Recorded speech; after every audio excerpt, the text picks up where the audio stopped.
OBC बांधवांवर अन्याय होतोय, जरांगे आंदोलन करतात आणि सरकार सर्व मान्य करता हे आम्हाला मान्य नसल्याचं म्हणत प्रकाश शेंडेंनी जरांगेंवर हल्लाबोल केला। 90% जागा लुटल्यात, ओबीसी आरक्षणाला धक्का लागू देणार नाही असं मंत्री बोलतात, पण पुढे काय असा सवाल त्यांनी पत्रकार परिषदेत उपस्थित केला। जातनिहाय जनगणना झालीच पाहिजे, नाही झाली तर आम्ही बहिष्कार घालू असा इशारा त्यांनी दिलेला आहे। आता महाराष्ट्राच्या काळात तमाम ओबीसी बांधवांना या ठिकाणी आश्वासित करू इच्छितो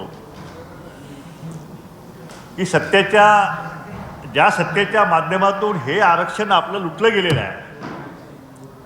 जरांगे नावाचा माणूस उपोषण काय करतोय आणि सत्ता त्याच्या पायापुढं लोटांगण घालते आहे आणि जे पाहिजे ते म्हणजे संविधान कायदा सगळं धाब्यावर बसवून जे मागेल ते त्या ठिकाणी देण्याची भूमिका आणि त्यात मागणं काय तर घेतलं तर ओबीसीचंच, दुसरं काही नको, ही जी मागणी आहे ही ओबीसींना मुळीच मान्य नाही।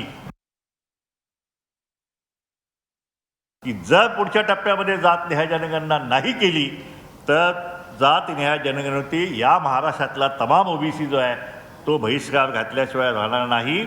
आणि जी जातनिहायची जनगणना करणारी जी टीम आहे त्यांना विनंती कराव्यात की तुम्ही टोपे आमच्या गावात तुम्ही ह्या जातनिहाय जनगणनेसाठी येऊ नये।